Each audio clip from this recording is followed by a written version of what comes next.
तो आप सब लोग मेरे साथ बोलना का है। पहले तो आप सबसे निवेदन है, दोनों हाथ ऊपर करना है। हमारा लास्ट भजन आप सब लोग ताली के सहयोग देना है। आप सबसे निवेदन है, बैठे टीम और भाई बहनों से निवेदन है, दोनों हाथ ऊपर। अब बोलना है मेरे साथ, जय श्री राम बोलो, जय श्री राम, जय श्री राम बोलो, जय श्री राम, जय श्री राम बोलो, जय श्री राम, जय श्री राम बोलो, जय श्री राम।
तारो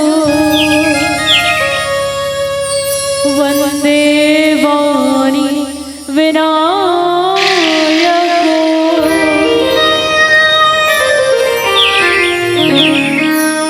भवानी शंकरो वंदे श्रद्धा विश्वास रूपिणो विना न पश्यन्ति सिद्धः शान्तः स्थमेश्वरो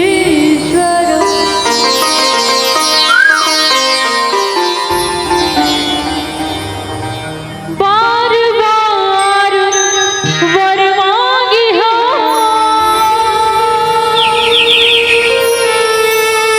हर सिरे हो श्री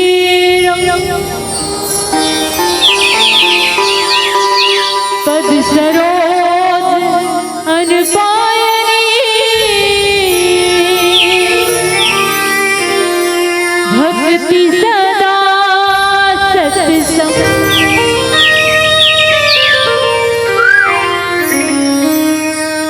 गुरुपद शीश नवाई के धरु हृदय में ध्यान गुण गाऊं सिया राम के मोह शक्ति दीजो भगवान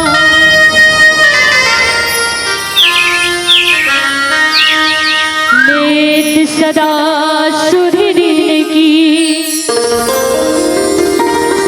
सहज दया के धाम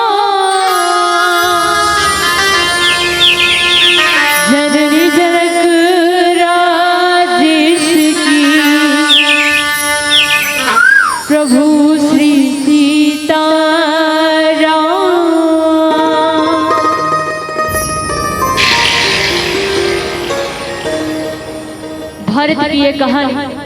भारत की ये कहानी सदियों से है पुरानी, है ज्ञान की है गंगा ऋषियों के मरवानी, ऋषियों के मरवानी।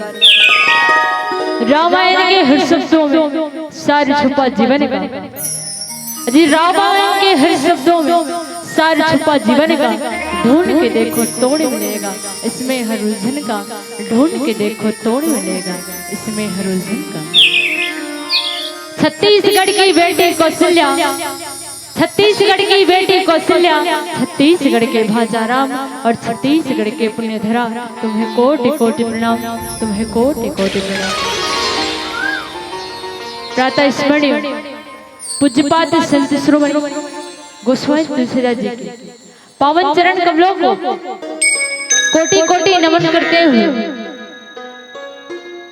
साथ ही साथ पावन धरा मानस ग्राम धौरा भाठा, जहाँ अखिल विश्व नायक त्रिवेदी संताप जगत नियंता ब्रह्मांड नायक मर्यादा के पुरुषोत्तम प्रभु श्री राम की पावन कथा प्रसंग को श्रवण पान कर ही भक्ति स्वरूपा वात्सल्य में करुणा में मेरी माताओं, साथ ही साथ ज्ञान नीति और पुरुषार्थ की बात बतलाने वाले ऐसे परम श्रद्धेय पिता तुल्य बुजुर्ग माँ धरती की गोद में, इस वसुंधरा की गोद में खेल रहे कूद रहे नन्हे मुन्ने बालकों, नवयुवक साथियों और उपस्थित बहनों, यह मंच धर्म मंच और ऐसे धर्म मंच को आगे बढ़ा रहे ऐसे परम आदरणीय उद्घोषक महोदया जी, प्रेमी दीदी जी, साथ ही साथ आयोजक समिति के समस्त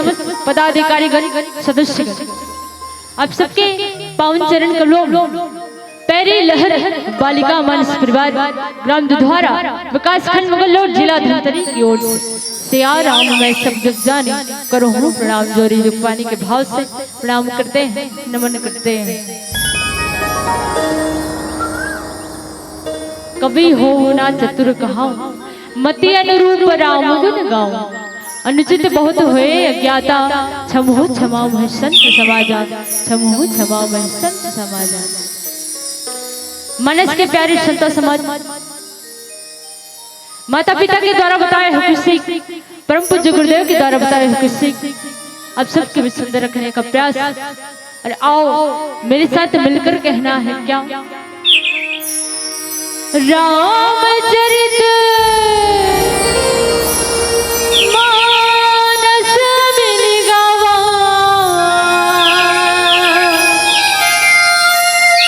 तुलसी कृत ये कथा सुनावा।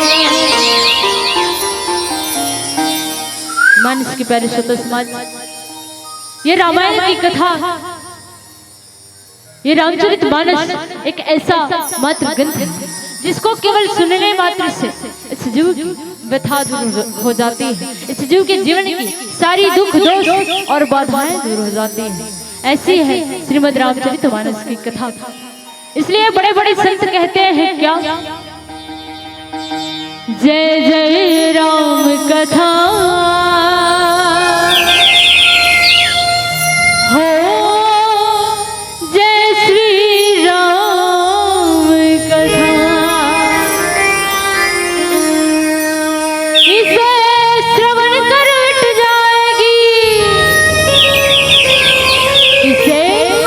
रामचरितमानस को इसे श्रवण कर मिट जाएगी सब जन्म जन्म की व्यथा।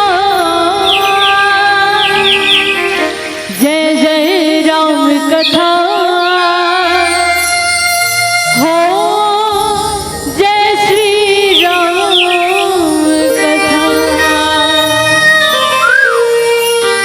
और आओ मिले प्रशंसा बालकांड दोहा क्रमांक 21, जिसमें गोस्वामी जी लिखते हैं,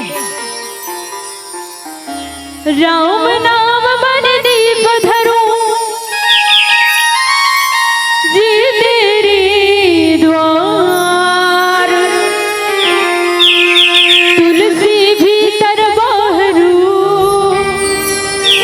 जो सहसी उजियार।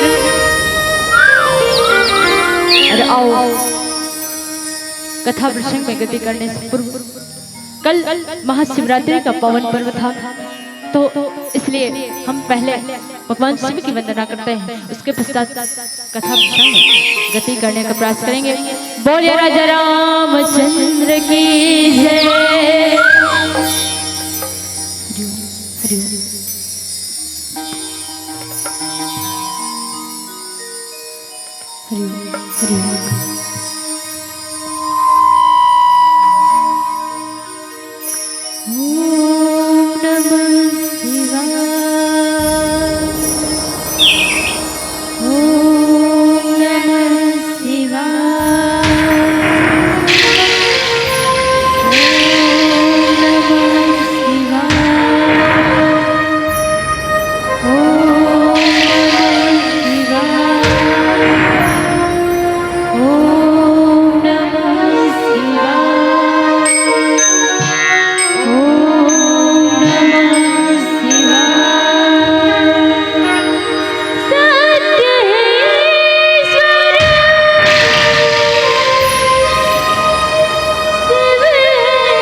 अनंत हरि कथा अनंता, कहि सुनहि बहुविधि सब संता।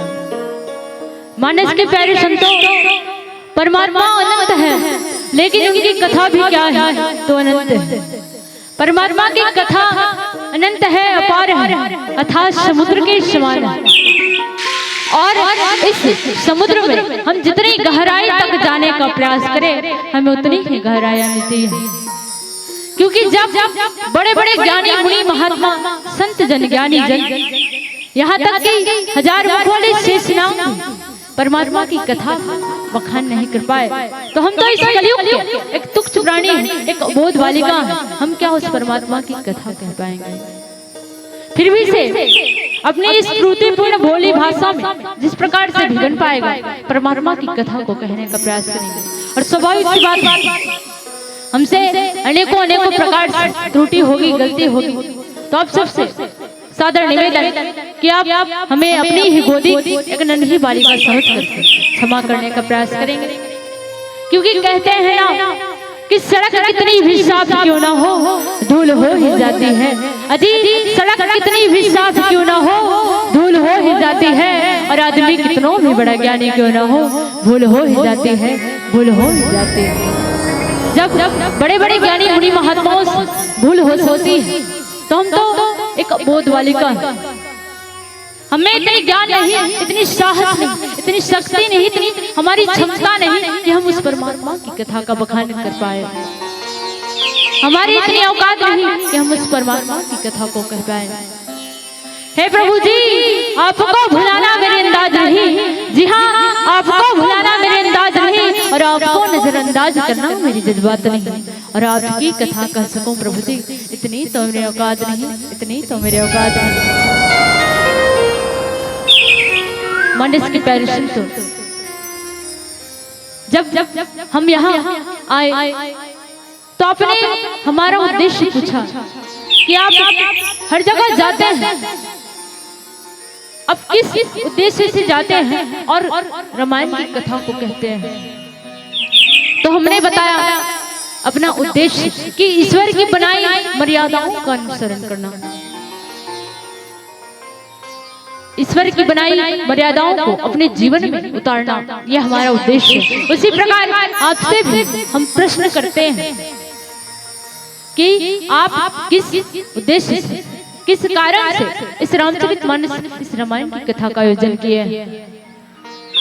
तो मेरी सोच ये कहती है कि जिस प्रकार से बसंत के आने से प्रकृति बदल जाती है, जी हाँ, बसंत के आगमन से प्रकृति बदल जाती है, और हर साल गांव में रामायण होने से गांव की संस्कृति बदल जाती है, गांव के संस्कार बदल जाते हैं। आपने अपने गांव की संस्कृति, अपने गांव के संस्कार को बदलने के लिए इस रामचरितमानस, इस रामायण का आयोजन किया। और वास्तविक बात, हमारा जीवन यदि मर्यादाहीन हो जाए, क्योंकि कहते हैं ना कि अगर जिंदगी मर्यादाहीन हो जाए, अगर जिंदगी मर्यादाहीन हो जाए तो लोग टूट जाते हैं ढहते कगारों की तरह। और हम प्रभु श्री राम के पद चिन्हों पर चले, ताकि जीवन न जिए गुनाहगारों की तरह, ताकि जीवन न जिए गुनाहगारों की तरह। मानस के प्यारे संतों, ये रामचरितमानस हमें अनेकों प्रकार सिखलाने और बतलाने का प्रयास करती है। ये रामचरितमानस हमें सीख देती है। ये रामचरितमानस हमें चरित्र में, मर्यादित में जीवन जीने की कला सिखाती है कि हम मानव तो हैं, लेकिन मानव को किस प्रकार से जीवन यापन करना चाहिए, किस प्रकार से जीवन को व्यतीत करना चाहिए। ये रामचरितमानस हमें सिखलाने का प्रयास करती है। ये रामचरितमानस हमें सीख देती है कि एक पिता को एक पुत्र के प्रति कैसा व्यवहार करना चाहिए, एक सास को एक बहू के प्रति कैसा व्यवहार करना चाहिए, और एक भाई के बीच कैसा प्रेम और व्यवहार होना चाहिए। क्योंकि आज यदि वर्तमान में हम गृहस्थ जीवन में झांक करके देखें, तो आज एक भाई और एक भाई के बीच एक छोटे से टुकड़े के लिए, अर्थात एक छोटे से तिनके के लिए कहना चाहिए, जमीन जायदाद के लिए लड़ाइयाँ होती हैं, विवाद होते हैं। लेकिन यदि रामचरितमानस में झांक करके देखें तो प्रभु श्री राम से एक सुंदर सीख मिलती है। क्या? उन्होंने अपने भाई भरत के लिए, जो उनके क्या था, सौतेले भाई, अपने भाई भरत के लिए उन्होंने अयोध्या को संपूर्ण राजपाट त्याग करके स्वयं के लिए 14 वर्ष का वनवास स्वीकार किया। ऐसे परमात्मा प्रभु श्री राम। रामचरितमानस की कथा तो हम सुन रहे हैं, लेकिन रामायण क्या है ये पहले जान लेते हैं। रामायण का अर्थ क्या है? रामायण, राम धन आयन, अर्थात राम की यात्रा। आयन का एक और अर्थ होता है, क्या? आईना, जिला हमन का कथन दर्पण कथन। महतारी बनी दर्पण देखी अब का करी, टिकली लगा थे तो बिल्कुल इमारत के बीचों बीच में लगा थो ना, वो लगा थो नहीं टिकली ला, कैसे वो चीजों पोट नहीं करो। दर्पण देखो तो टिकली लगा थो तो बिल्कुल बीचों बीच में लगा थो ना, कहीं गाल में नहीं लगाओ ना, और गाल में लगावे थब्बे नहीं करे, और कहीं क्रीम लगा रहो और उपक जही तो का देखते? दर्पण देखते हैं। तो दर्पण का उपयोग हम किस लिए करते हैं? तो अपने रूप, अपनी सुंदरता को निखारने के लिए करते हैं। उसी प्रकार ये रामचरितमानस रूपी दर्पण है, जिससे हम अपने किए गए गलत कार्यों को, अर्थात अपने चरित्र को सुधारने का प्रयास करते हैं। जब पूछा गया कि रामायण क्या है, रामायण का अर्थ क्या है, तो किसी संत ने कहा कि एक रावण, एक क्षत्रिय, एक ब्राह्मण, उसने उनकी नारी चुराई, अज जिनसे उनकी भई लड़ाई, अज तनिक बात को क्या वतनो, तुलसीदास लिख दिए कथनो, तुलसीदास लिख दिए कथनो। मनस के प्यारे संतों, एक राम है और दूसरा रावण है, एक क्षत्रिय है तो दूसरा ब्राह्मण है, एक धर्म के रथ पर सवार है तो दूसरा अधर्म के रथ पर सवार है। एक अपने धर्म के रथ को कहां ले जा रहा है? तो सत्य के मार्ग पे ले जा रहा है, और दूसरा अपने अधर्म के रथ को असत्य के मार्ग पे ले जा रहा है। लेकिन विचारने की बात यह है कि दोनों का उद्देश्य क्या है? तो एक, अब कैसे एक? तो दोनों का उद्देश्य क्या है? तो केवल और केवल माता जगदम्बा, माता सीता को प्राप्त करना, जिसको आध्यात्मिक दृष्टि से भक्ति कहा गया है। दोनों का उद्देश्य भक्ति को प्राप्त करना। और वास्तविक बात, जिस प्रकार से हमारे जीवन में हमारे शरीर की किसकी आवश्यकता होती है? तो भोजन की आवश्यकता होती है। उसी प्रकार हमारे आत्मा की किसकी आवश्यकता होती है? तो भजन की आवश्यकता होती है। अब देखें कि भजन और भोजन में अंतर क्या है। भजन में कहीं मात्रा है, वो भजन में कहीं मात्रा है कि भैया, भजन में कोई मात्रा नहीं, लेकिन भोजन में का की मात्रा है? ओ की मात्रा है ना। तो भजन और भोजन में अंतर का है? ओ के अंतर है। भजन अनलिमिटेड है और भोजन लिमिटेड है। कैसे? भोजन को हम यदि अधिक करते हैं तो हमारे लिए वो क्या होगा? अनपचक साबित होगा, और यदि कम करते हैं तो क्या होगा? हम कुपोषण के शिकार हो जाएंगे।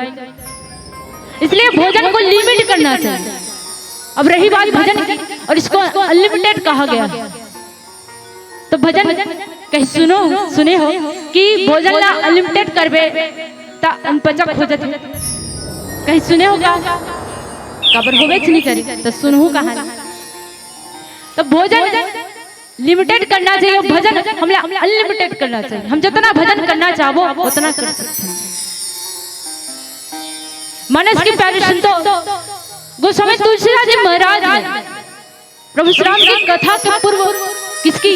भगवान शंकर और माता पार्वती की कथा एवं चरित्र का वर्णन किया है। और इसके पीछे कारण क्या है? तो भगवान शंकर को विश्वास कहा गया है और माता पार्वती को श्रद्धा कहा गया है।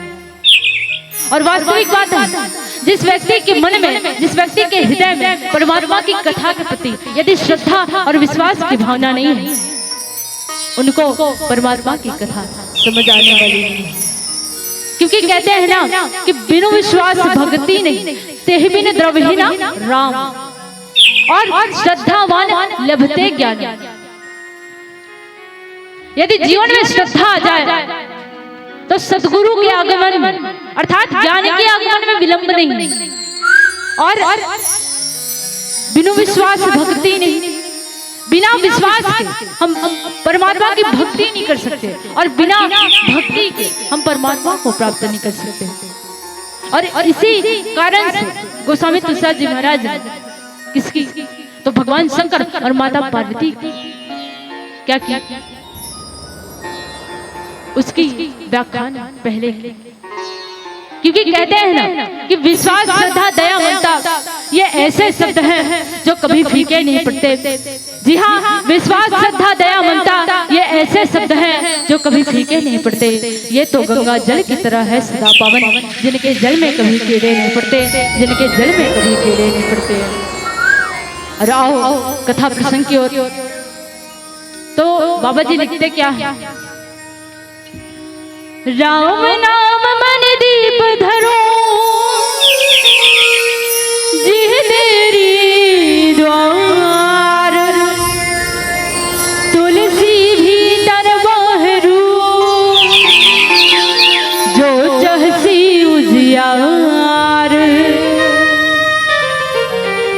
मानस की पहले सुन तो तुलसीदास जी कहते हैं कि तुम अपने जीवन को अंधकार से प्रकाश की ओर ले जाना चाहते हो, यदि तुम अपने हृदय को प्रकाशित करना चाहते हो तो क्या कीजिए, तो राम नाम मणि रूपी दीप को अपने मुख के द्वार के जिह्वा पर क्या कीजिए, धारण कीजिए।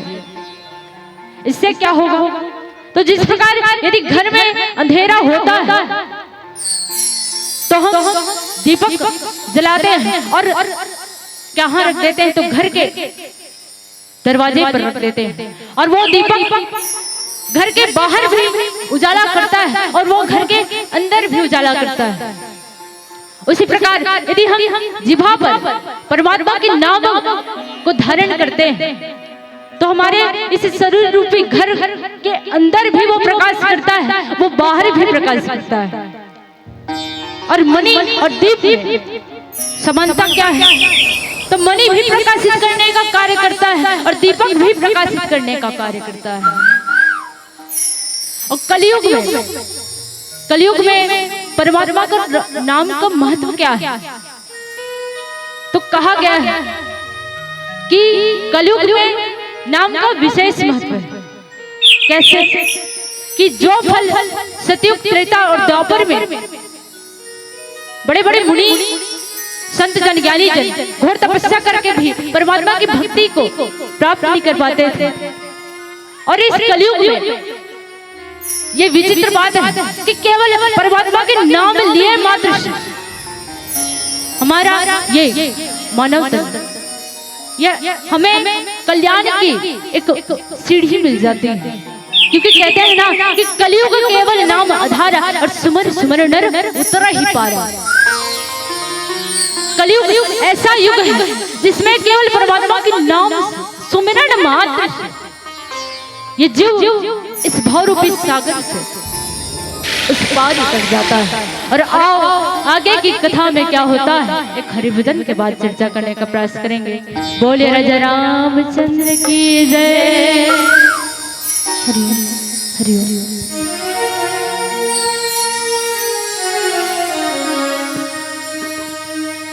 कब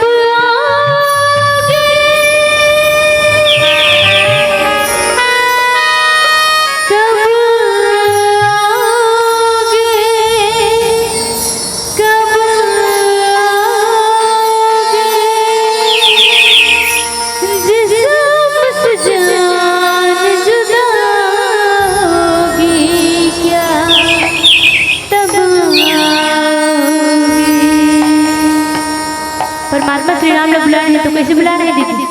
दोनों हाथ ऊपर करके ताली के सहयोग देना है। आप सबसे निवेदन है, भैया मुझसे भी निवेदन है, ताली के सहयोग आप सबसे निवेदन है।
तुलसीदास जी ने इस कलयुग को राम नाम की महिमा बताने के लिए लिखा क्या है कि कलयुग समझुग आन नहीं जो नर कर विश्वास और गई राम गुण गण में मन बहुत तर बिनहि प्रयास।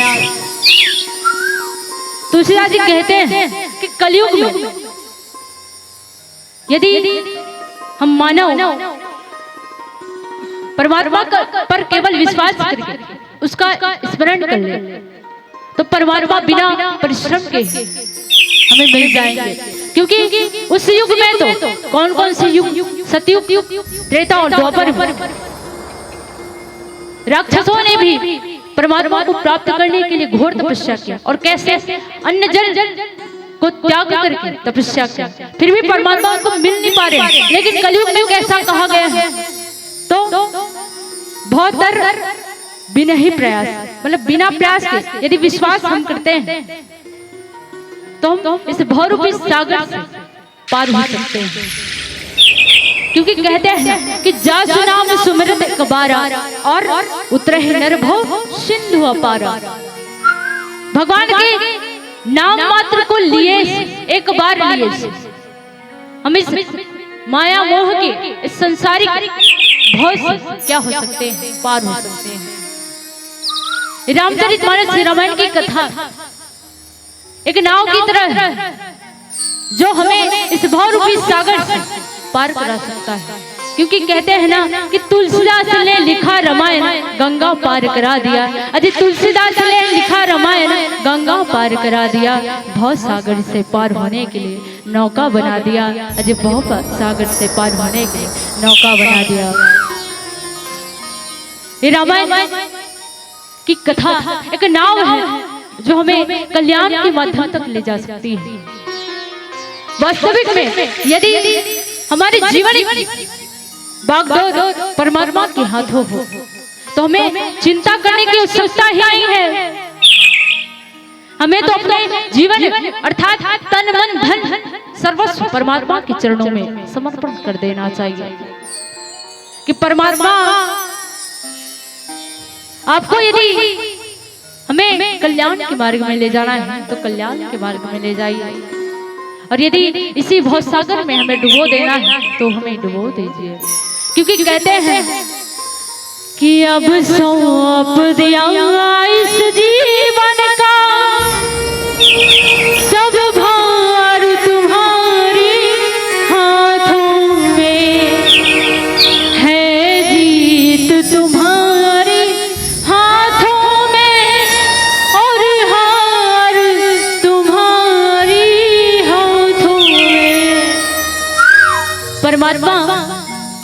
हम अपने जीवन की सारी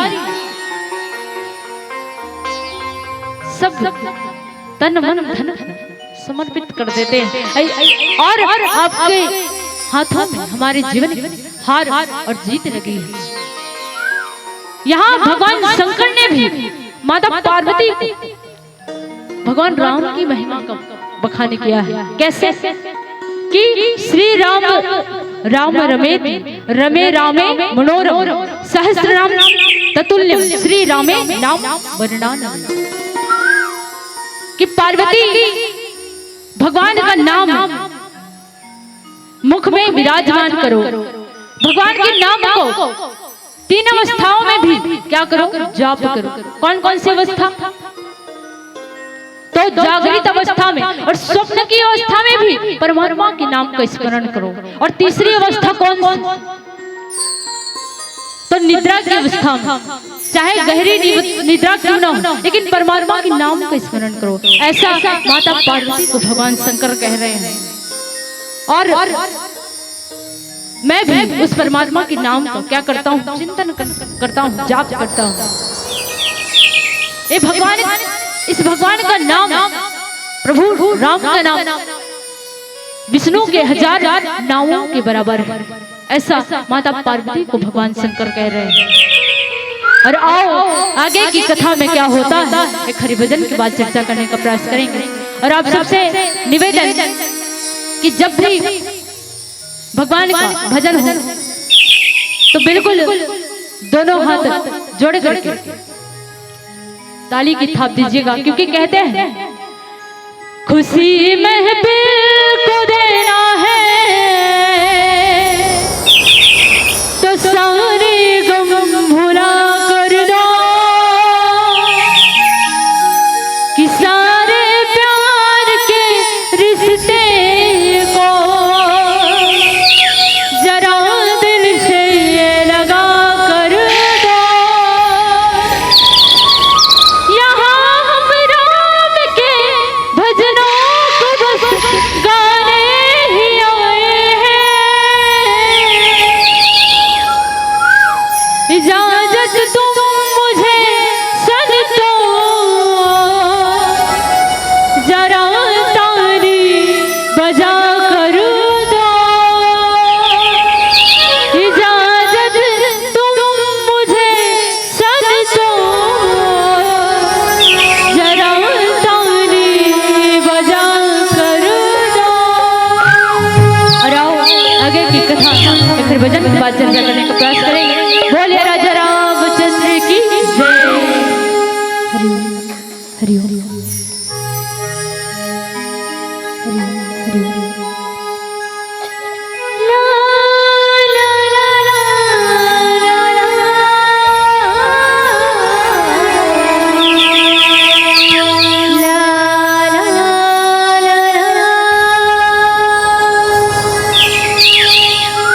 मधुबन में आना तू धीरे धीरे, रास रचना करना धीरे धीरे, तेरी मुरलियाँ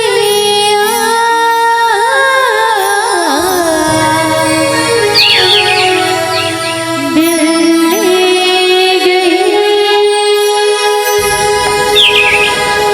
आप सबसे निवेदन है दोनों हाथ ऊपर करके ताली का सहयोग देना है।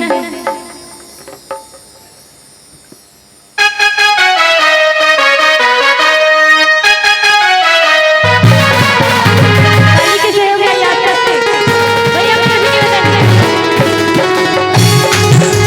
जय हो।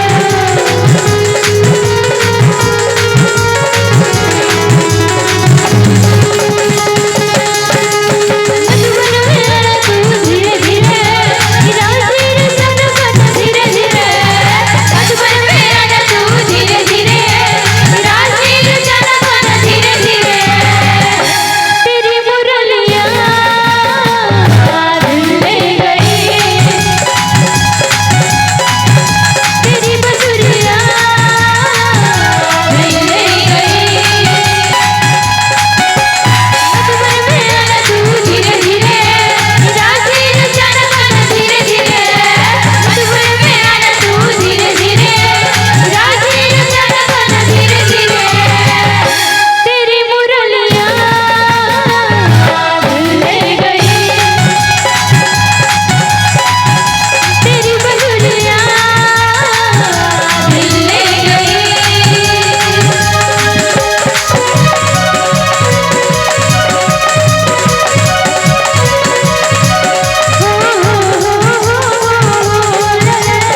भजन करना भूल गया है।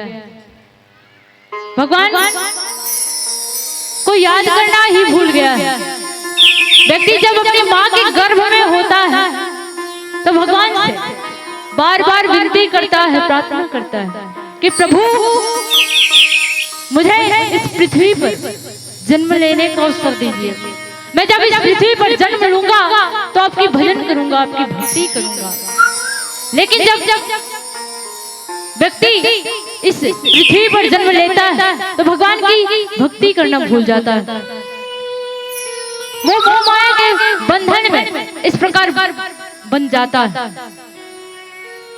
और भगवान को याद करता है तो केवल स्वार्थ की भावना से, और भगवान को याद करता है तो कारणों से याद करता है। कौन कौन से कारण? पहला कारण भय से और दूसरा कारण लोभ से। व्यक्ति भय से भगवान को किस प्रकार याद करता है?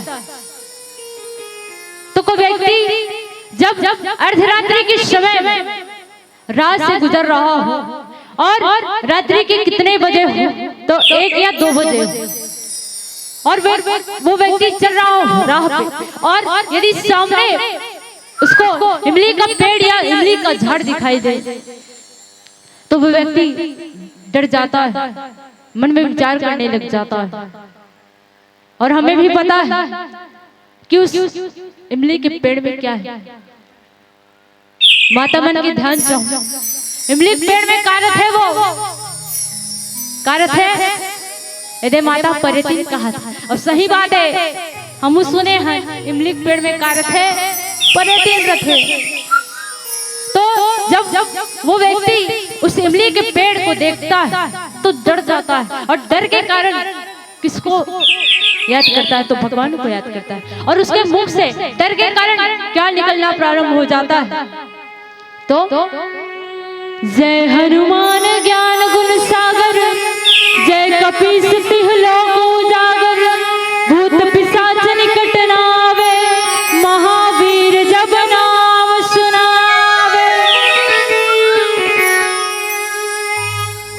व्यक्ति डर के कारण किसको याद करते हैं? तो भगवान अर्थात हनुमान जी महाराज को याद करते हैं। और दूसरा कारण क्या है? लोभ। और लोभ से व्यक्ति कैसे?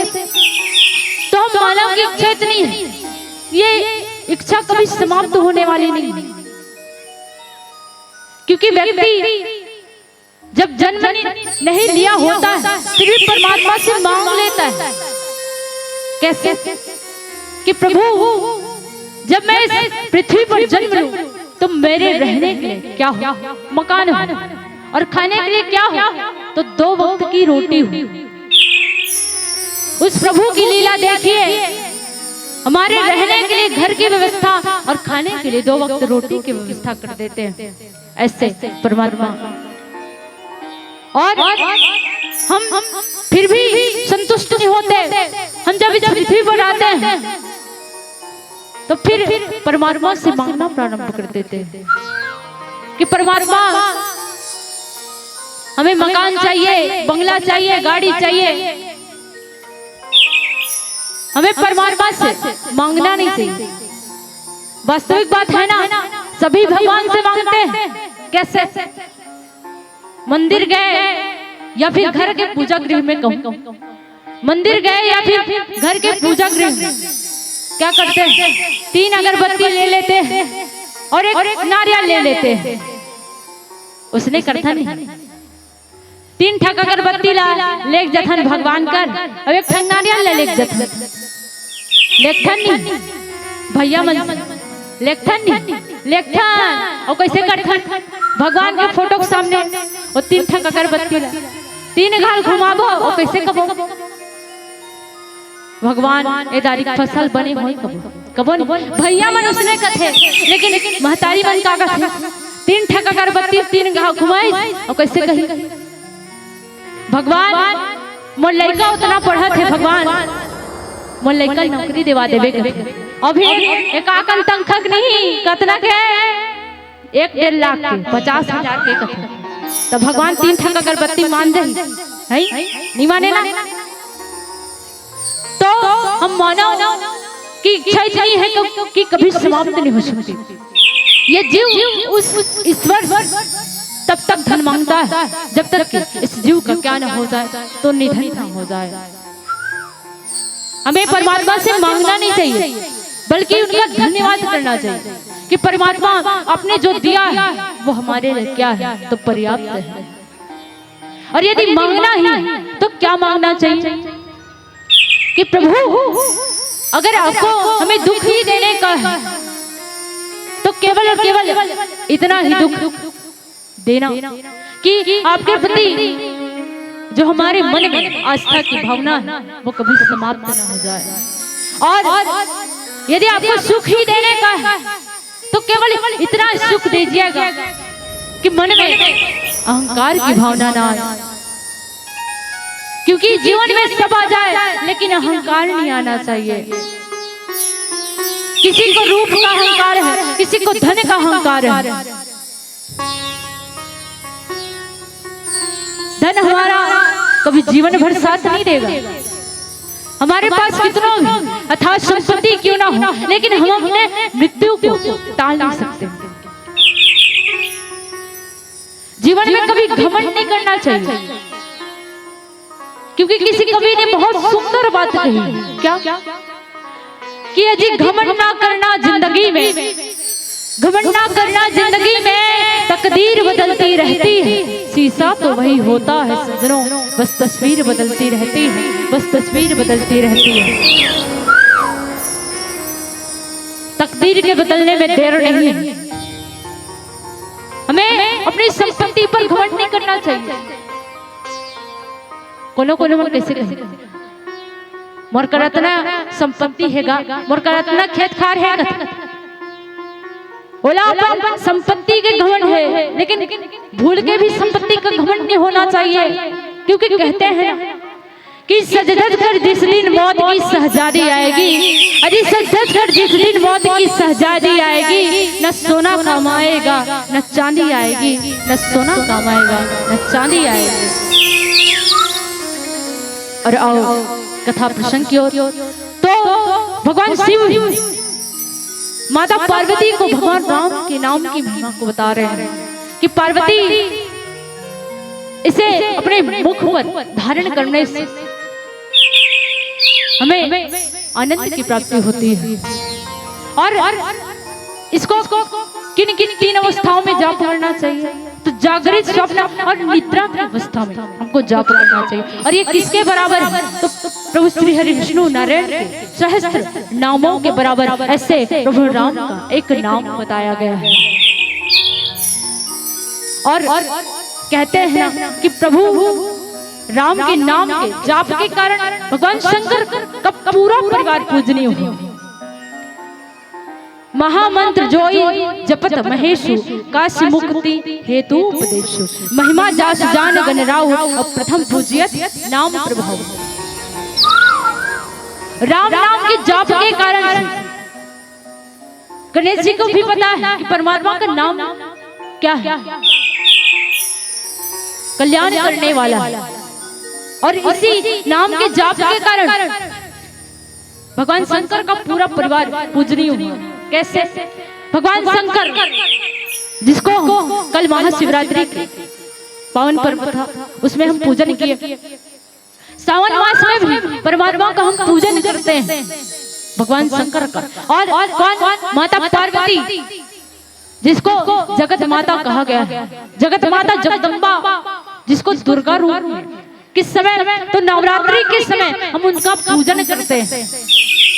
और अब आई गणपति जी की बारी।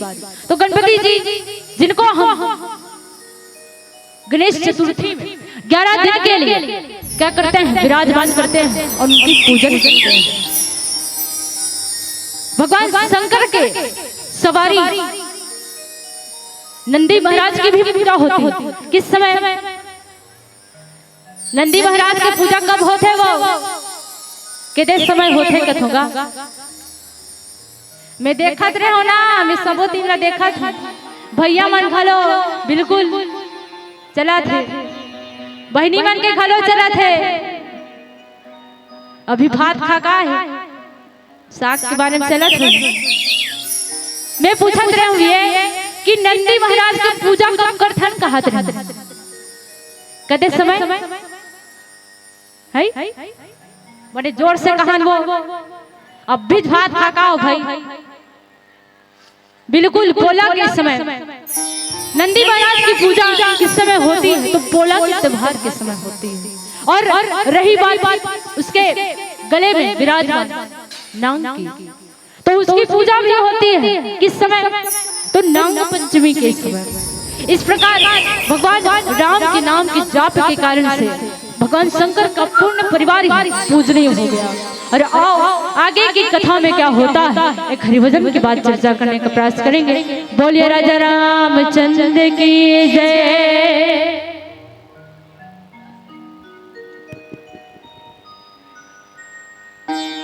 हरिओम हरिओम।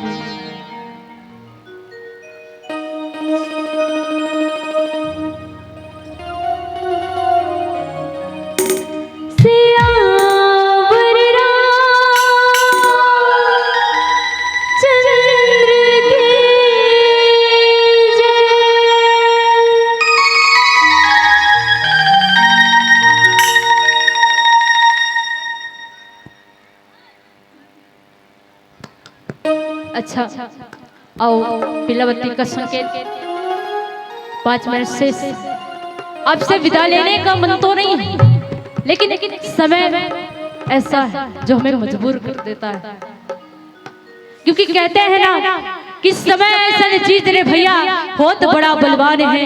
समय ऐसा चीज रे भैया बहुत बड़ा बलवान है और समय के आगे तो साक्षात झुक जते भगवान है झुक जते भगवान है।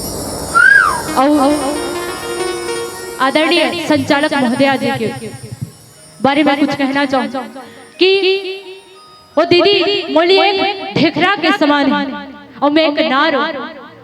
जैसे कि ढेखरा नार में चढ़ते वैसे प्रकार से वो दीदी के कहे के बात मैं आप सबके बीच प्रयास करूँ। आप मन पर एक बात कहना चाहूँ कि आप जैसे प्रकार से जैसे संस्कार से रामायण की कथा सुनत रहो ता आप मन के लिए एक लाइन कहना चाहूँ कि ए चांद तू चमक ना चमक तेरे चमकने ना चमकने से हमें कोई गम नहीं। ए चांद तू चमक ना चमक तेरे चमकने ना चमकने से हमें कोई गम नहीं। और गांव तोने को देखे हैं प्यारे संतों पर पावन ग्राम धौरा भाठा जैसे नहीं पावन ग्राम धौरा भाठा जैसे नहीं। और आओ पीली बत्ती का संकेत अंतिम भजन उसके पश्चात सादर विदा। बोलिए राजा रामचंद्र की जय। अंतिम भजन है और बिल्कुल ताली बजाना है। कबर कहे है कि राम नाम के ताली बजाए पर कौड़ी लागे ना पैसा। अजी राम नाम के ताली बजाए पर कौड़ी लागे ना पैसा। और कौन जनी हो जन्म में आगे का हो सुरा हो वो की भैसा।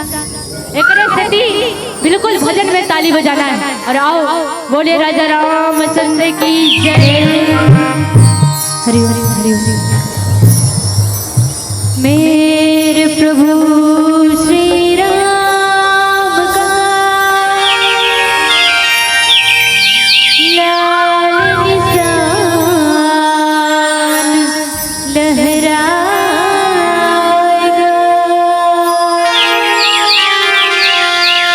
भारत की सरजमीन पर अब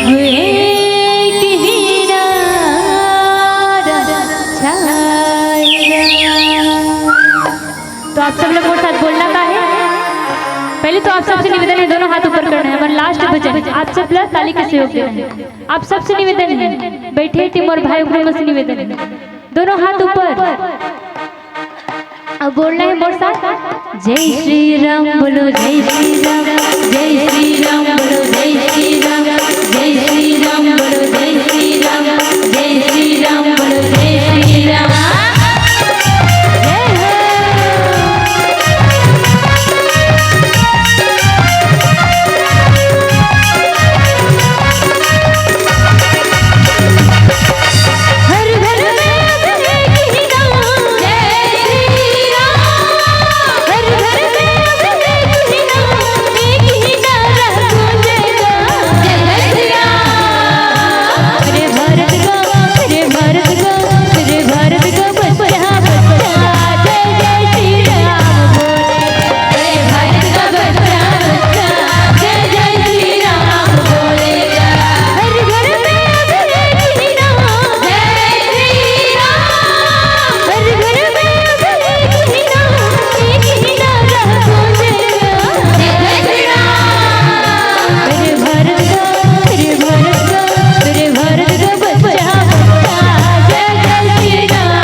वह चमन चमन क्या जिसमें ठंडी फुहार न हो, और वह